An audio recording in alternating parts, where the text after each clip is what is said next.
Desde Alaska hasta la Patagonia, entérate de todo lo que pasa en nuestra América. Bien, y ya estamos de vuelta a nuestra segunda parte del programa. Aprovechamos para saludar a toda nuestra gente querida que nos acompaña en nuestros distintos medios de comunicación internacionales, comenzando con Radio Cumbre 101.9 FM desde el estado Barinas, en Venezuela, también a través de Musical FM, que sirve a la ciudad de Guayana. Igualmente le enviamos un inmenso abrazo a nuestro equipo directivo y también a nuestra audiencia de Fusión 90.7 FM desde Houston, Texas, y también a nuestra gente del canal de televisión digital CNC Florida Central. Y en el viejo continente también enviamos un inmenso abrazo a nuestra gente de Ideal Radio FM desde Málaga, España. Hoy en América es Noticia colocamos en Bajo la Lupa a... Y en Bajo la Lupa, lo que tanto nos ha dolido y uno de los grandes elementos que me impulsó hace ya casi 3 años a crear este programa, y no es otra cosa que la lucha por la libertad, por la democracia, por el futuro de Venezuela. Hablaba fuera del aire antes de arrancar el programa con José Alberto sobre un video publicado por NTN 24. Lo voy a publicar apenas terminemos acá. Bueno, que me conmovió, algo que difícilmente ocurrió en esta oportunidad, y es pensar todo lo que ha significado la diáspora venezolana. Pero bueno, no les voy a dar paso a mis invitados aún antes de hacerlo con ustedes, que están allí muy pendientes y que han compartido con nosotros tantos comentarios. Por ejemplo, Elena Madá nos dice: en Venezuela como en Cuba, lo primero a rescatar es la vergüenza y los valores. Y eso es lo que propicia la libertad en cualquier lugar del mundo. Yo creo que más que el igualitarismo es el detrimento de la individualidad humana, y que aunque parezca lo mismo, no lo es. Tracy de la Cruz nos envía saludos. Milton Valderrama nos dice: el populismo ya es parte del juego político para ganar el poder, y lo vimos en las elecciones junto a Hillary Clinton y Donald Trump. Es parte también de lo que se ha vivido. Arsenia Prieto dice: los rusos y los chinos a través de los cubanos pretenden adueñarse de Venezuela y su petróleo y minerales. ¿Piensan ustedes, qué piensan ustedes de esto? ¿Lo podrán hacer? Bueno, antes de que nuestros invitados den la respuesta, Arsenia, hay números concretos que lo demuestran. Es decir, la deuda que tenemos con China es histórica, la deuda que tenemos con Rusia, que por cierto fue renegociada, una de las pocas deudas internacionales que se han podido renegociar justamente es la que tiene que ver con Rusia. Y pues ahora estamos viendo lo que está haciendo Cuba, es decir, ha disminuido la cantidad de cubanos que envía tradicionalmente a Venezuela, porque sencillamente ya no cuenta con la cantidad de recursos necesarios. Recordemos aquella presentación de Raúl Castro en el Congreso del partido hace aproximadamente 1 año y medio, en el que pues decía que Cuba no había crecido el PIB lo necesario, entre otras cosas. La razón fundamental era por la crisis venezolana, mientras Venezuela decreció el año pasado, si mal no recuerdo, 16%. Cuba aún así creció en su PIB aproximadamente un 2%. Elías Prato nos dice: la única manera como podemos garantizar que el pueblo no se equivoque es educándolo, incluyéndolo en la política. ¿Estás de acuerdo, Humberto? Absolutamente, tiene que haber educación. Y la mejor manera es, como nosotros lo abordamos, es tomando esa idea hay otro filósofo español que nosotros admiramos y apreciamos mucho, que es Gustavo Bueno, correcto, ya fallecido, pero él tenía un concepto muy sencillo. Él dice: pensar es pensar en contra de algo. Okay. Él decía, como una metáfora, pero con un concepto de una potencia extraordinaria: hay que destruir lo que hay para poder pasar a la fase de construir algo nuevo. Claro. Entonces, la herramienta que tenemos o que tienen los políticos es justamente usar el discurso político, ir al debate. Yo creo que nos ha hecho mucho daño, y centrándonos en el caso de Venezuela, esa influencia malsana, esa influencia perniciosa del consenso, del relativismo, ese concepto, tenemos que unirnos. Entonces, unirnos significa vamos a sacrificar y vamos a masacrar el debate, que no haya debate. Aquí estamos todos de acuerdo, no importa izquierda, derecha, no. Hay que ir al debate, hay que ir a una confrontación. Entonces, por la confrontación de las ideas es que nosotros aspiramos a lograr ese objetivo de educación política, que la gente porque el mejor aliado de la politiquería es la ignorancia. Claro. Es cuando te utilizan esas falacias para engañar a la gente. Nosotros queremos ir a una situación donde realmente, oye, la gente tenga un nivel de conciencia y de comprensión de lo que está pasando, y la única manera de lograrlo es por la vía del debate y de la confrontación. Por eso a veces nos acusan a personas como José Alberto o como Franceschi.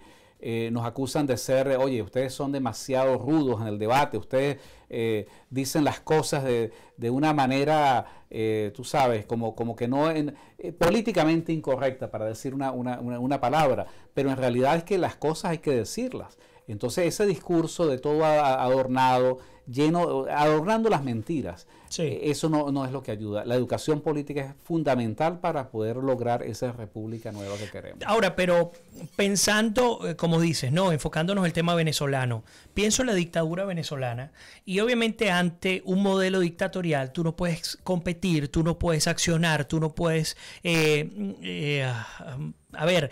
buscar rescatar la institucionalidad en el país por digamos, con valores, modelos y metodologías democráticas, sin pretender ser golpista. ¿A dónde voy? Muchas veces la gente pudiera decir, hey, pero Humberto, ¿cómo vamos a debatir? ¿Cómo vamos a entrar a echarnos cuchillo, como se dice en criollo, mientras tenemos a un grupo homogéneo, vertical, pues que hace lo que le da la gana y que hace fiesta cada vez que hay división? Y lo estamos viendo ahora con lo que ocurre, que sí con Bertucci, que sí con el ilustre Henry Falcón, entre otros. Es decir, obviamente cada quien tiene su opinión, pero ¿cómo hacemos? Y entramos a la primera pregunta, ¿cómo hacemos para que definitivamente Venezuela llegue a donde tiene que llegar? ¿Qué tenemos que hacer? Mira, lo primero es que un cambio de gobierno como el que ofrece la MUD, un cambio de gobierno como lo que ofrece Henry Falcón,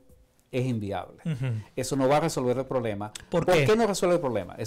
¿Por qué? Porque tenemos un Estado, el Estado chavista está sustentado en la Constitución del año 99.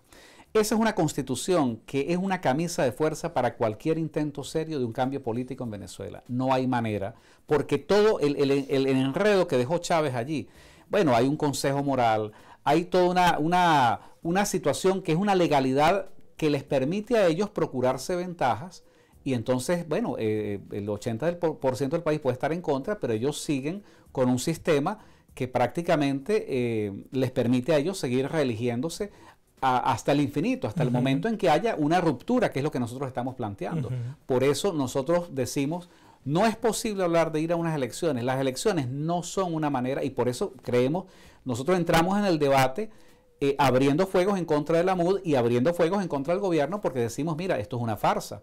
No es posible ir a un cambio político mientras haya una tiranía en Venezuela. ¿Por qué? Porque este gobierno maneja todas las fases del proceso electoral, no hay garantías, no es un problema solamente de condiciones electorales, es un problema de garantías, es un problema donde, oye, ¿cuál es el papel que juega el ventajismo grosero del gobierno? Mucho más allá del tema electoral, ¿cuál es el papel, la Asamblea Nacional, lo que ocurrió? ¿Cuál es el papel que juegan las Fuerzas Armadas que están al servicio del partido de gobierno? Sí, entonces, esos son los temas que la MUD no discute y los evaden, porque ellos quizás están calculando, bueno, esto de alguna manera algún día se va a acabar, y por defecto, por diseño, nosotros estaremos allí para ser los que llenemos ese vacío de poder. Yo creo que es una manera muy simplista, es una traición en realidad a Venezuela, apostar a una forma que sabemos que no va a resolver el problema, y por eso es que nosotros pensamos que, claro, algo hay que hacer.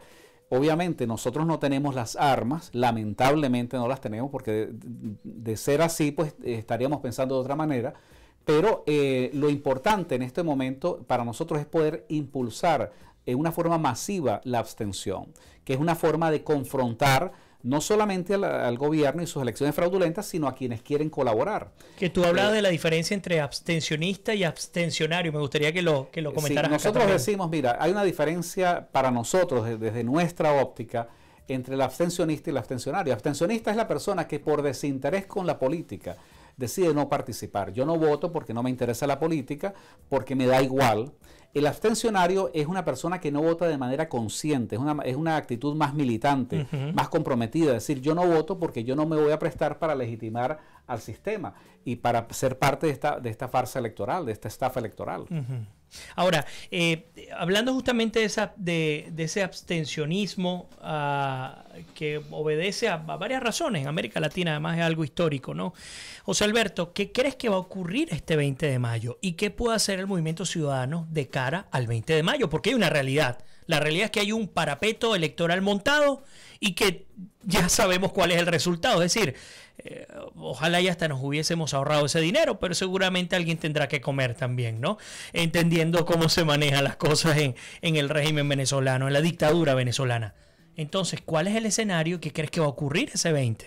Bueno, pienso que la parodia está montada. Uh-huh. Falta saber si se llega a esa fecha sin que suceda algo. ¿Crees que puede ocurrir sobrevenido? Algo? Ok. Es decir, más que creer, hay una probabilidad sí. de que algún hecho sobrevenido pudiese cambiar los planes de aquí al 20 de la mayo. Semana pasada esta que hablábamos del tema militar, ¿ha tenido oportunidad de revisar? ¿Crees que sigue habiendo movimiento concreto desde el punto de vista militar? Sí, solo que se han dedicado ahora a chequear dónde están los sapos.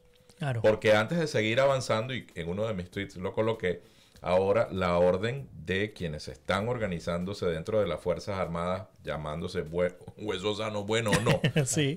Pero que están en contra de sacar a este gobierno y a este narco régimen, uh-huh. y sobre todo a los narcogenerales, que son los que le dan sostén a Nicolás Maduro y sus secuaces, están tratando entonces de ordenarse, porque seguir tomando riesgos, siendo en este caso vendidos por los sapos que van a tener que comenzar a determinar dónde es que están, antes de seguir avanzando va a ser ahora lo perentorio. Uh-huh.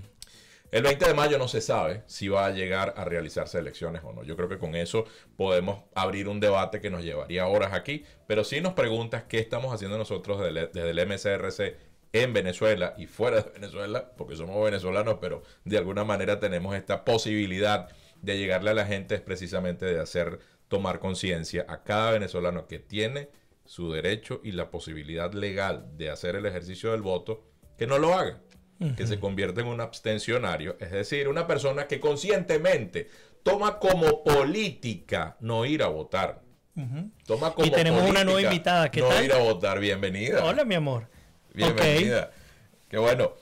Futura votante. Claro, a ella sí la dejo, que no es como el profesor de Londres que mandó los hijos a salir. Se enredó todo. Ajá, nos venías comentando el tema. Ahora, pero entonces, ¿crees que, digamos, durante este 20 de mayo, crees que en efecto la mayoría del país no va a salir a votar? Porque además hay una realidad, Humberto, no sé qué opinas tú.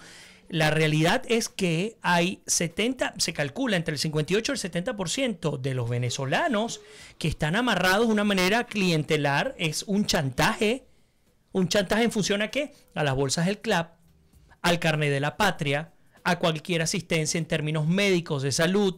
La cosa no es fácil. Es decir, hay todo un chantaje al mejor estilo cubano en el que pues definitivamente gana el que tiene el control de la fuerza y no de los votos. El laucrático es el tercio laucrático. El tercio laucrático, Humberto lo va a desarrollar ahorita, pero le voy a dar pie para que entre en ese tema y pueda, en este caso, dentro del bagaje de ideas del sistema que, a Dios gracias, hemos tenido acceso, quienes conocemos la obra de Antonio García Trevijano, y de la mano, por supuesto, de Alberto y Humberto acá en los Estados Unidos, hemos logrado que el invitar a las personas, a los venezolanos, a no participar en las elecciones, a convertirse en abstencionarios, no sea un hecho vacío, uh-huh. inocuo, sino una política. Y Humberto un poco puede desarrollar ese tema profusamente, porque mucha gente se preguntará, mucha gente que nos está escuchando, dentro uh-huh. y fuera de Venezuela, ¿qué logramos con no ir a votar? Claro. Humberto. Claro que eso es Humberto un punto perfectamente. Clave aquí. Exactamente, porque cuando hablamos de política es porque estamos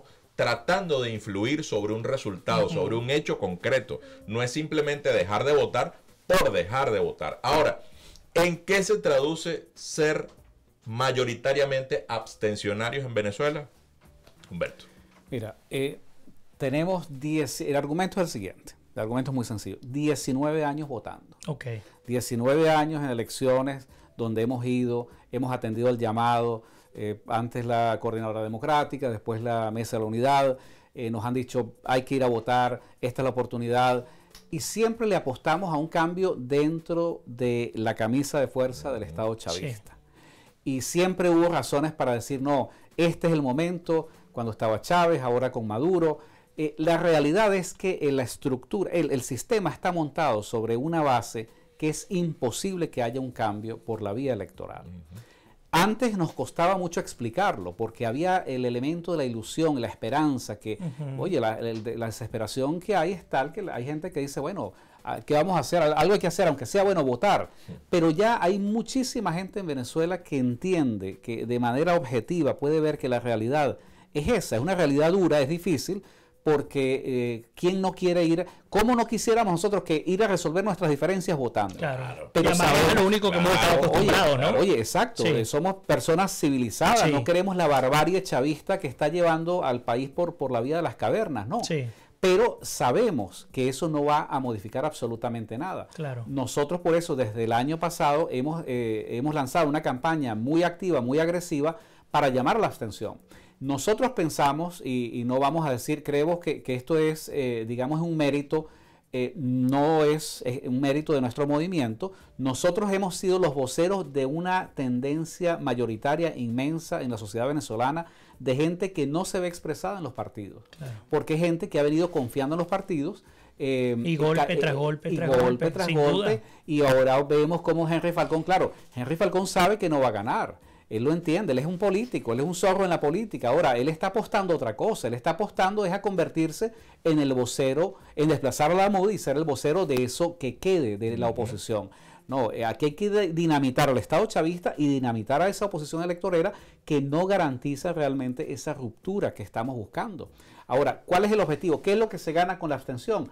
En primer lugar, organizar políticamente a la gente, quitarle la legitimidad y denunciar el fraude que por algo será que el gobierno trata de que la gente vaya a votar. Sí. O sea, sí importa no ir a votar. Es un arma. No es como dice la MUD. Claro. La MUD dice, bueno, claro, ellos ahora en una posición realmente deplorable, dicen que no llaman a votar, pero en realidad, pues bueno, sabemos que es un llamado tímido, un llamado, o sea, no es una posición política contundente. Y además, lamentablemente, la gente no les cree. La gente cree que ellos están llamando a votar de manera, tú sabes, a la calladita, votar de manera solapada. De manera solapada. Y no es algo en realidad que les va a permitir a ellos conectar con lo que la gente quiere. Fíjate que ya voy a incorporar los comentarios. Me disculpan, pero es que cuando uno se sienta a analizar lo que ocurre, se va muy lejos, ¿no? Hoy al mediodía vi un programa a este señor Javier Bertucci con Vladimir Alauna. Y Bertucci se refería a la oposición diciendo, bueno, pero que no tiene, es decir, que no había ninguna coherencia en haber invitado a los venezolanos a votar en aquel 2015 en el que la oposición obtuvo la Asamblea Nacional y hoy día no hacerlo, justificándose, digamos, en términos de su lanzamiento. Fue una entrevista, bueno, que luego hablaremos de ese tema, también tengo mucho que decir sobre esa entrevista y sobre ese candidato. Pero, oye, pensaba Humberto, es que caímos, y lo acabo de pensar luego de escucharte a ti, caímos en la trampa electoral. Es decir, las elecciones en Venezuela, montadas por el régimen del chavismo, fueron una trampa para nosotros. Siempre lo fueron. Siempre, incluso las que ganamos.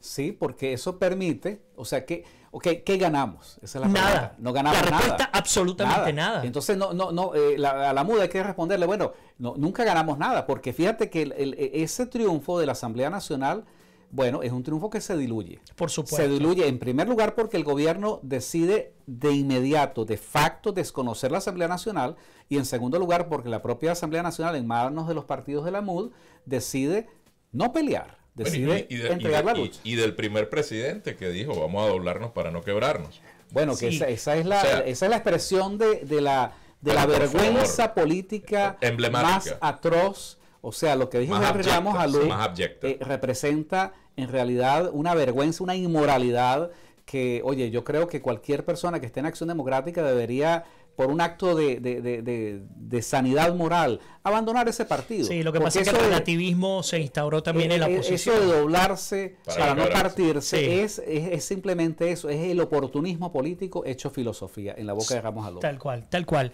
Bueno, bien denso el comentario, ¿no? Elías Prato dice, esa es la solución, lo están haciendo en este momento, difundir, hacer que el ciudadano piense y aprenda a discernir lo que nos conviene como sociedad. Felicitaciones. Tito también dice 19 años engañados. Gladys Muirhead dice ganamos la asamblea y el gobierno la invalidó. Gelbit Pereira nos dice cierto, la Asamblea Nacional no ha podido aplicar absolutamente nada, mientras que Elena dice lo que está sucediendo en América Latina es madre o es made in Cuba en los años 60 y mira cómo han logrado sus objetivos. Ahora, me pregunto, José Alberto, ¿quiénes están llamados a liderar un movimiento que no sea clientelista, pero que tenga una cara o que tenga un rostro? ¿Quiénes son? ¿Dónde están esas personas que necesitamos?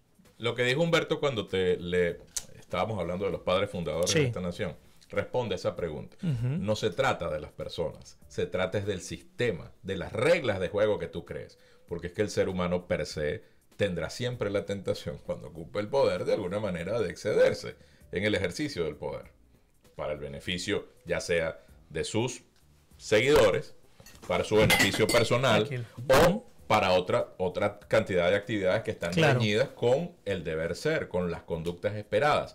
Entonces, de lo que se trata en el MCRC es crear nuevas reglas de juego que ya funcionan y tienen 240 años funcionando. No estamos inventando el agua tibia. Francisco de Miranda, te iba a hablar justamente. Francisco de Miranda, precursor de la independencia de nuestro país, ya lo decía.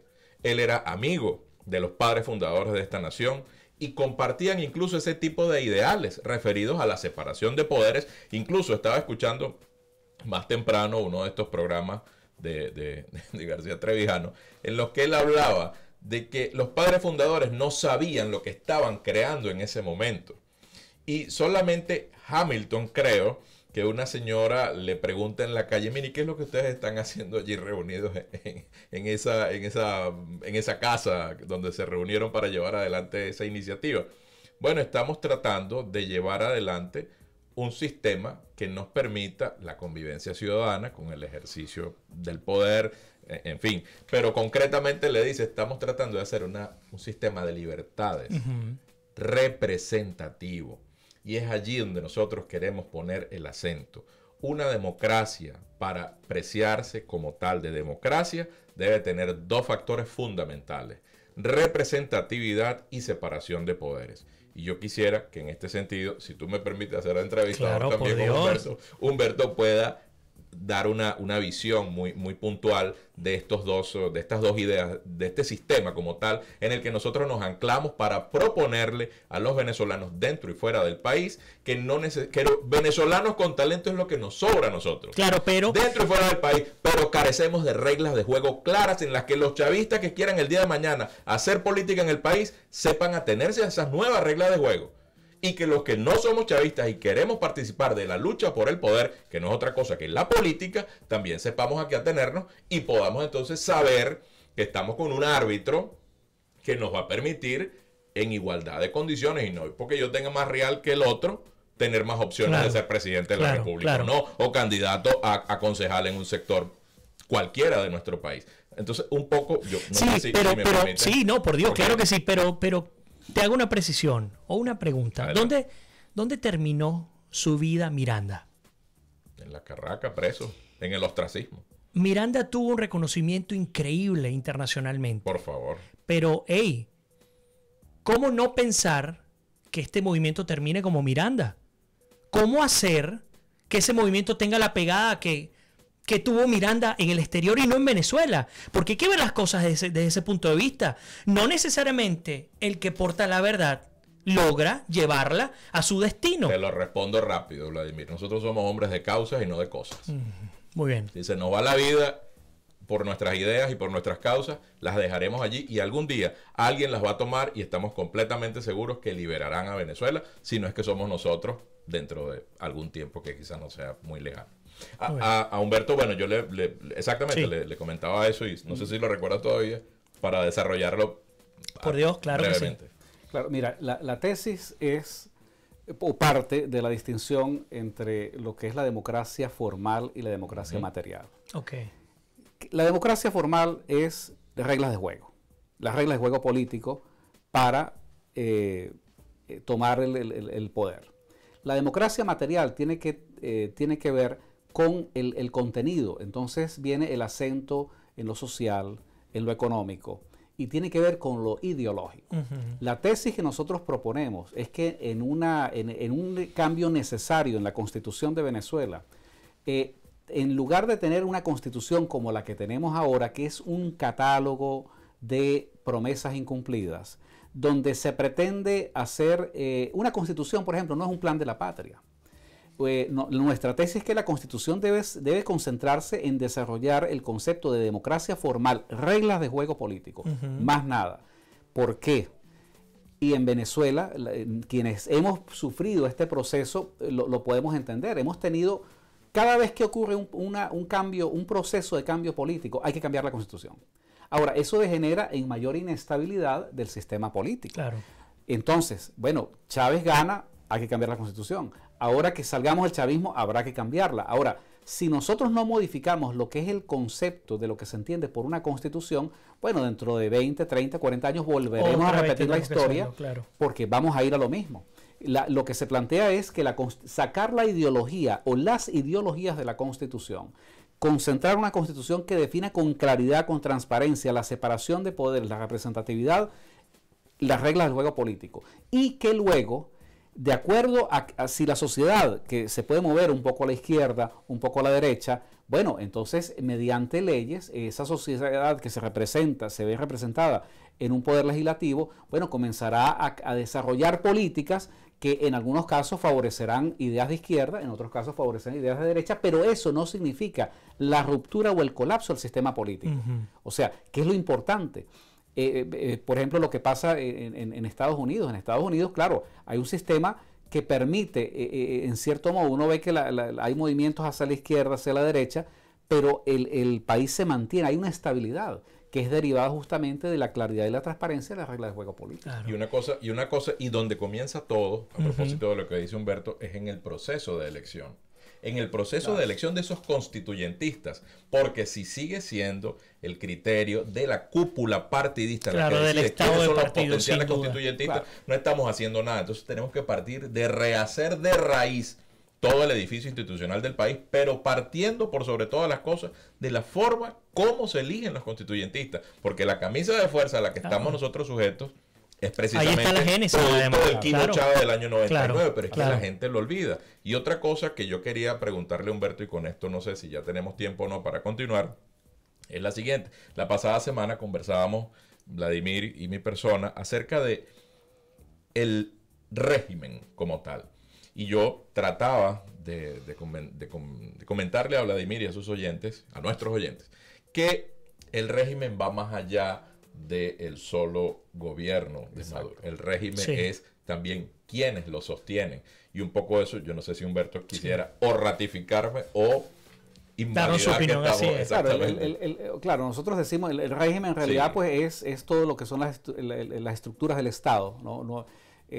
Tú tienes el gobierno, el poder ejecutivo, ahora tienes el poder judicial, el poder legislativo, y toda la conformación de esos poderes públicos estructura un régimen político. Lo que se quiere es que en esa constitución se establezca con claridad, con transparencia, cuál es el papel de cada uno de esos factores para que exista el contrapeso y evitar situaciones, bueno, de tiranía, de abuso de poder, evitar situaciones también que degeneren en inestabilidad del sistema político.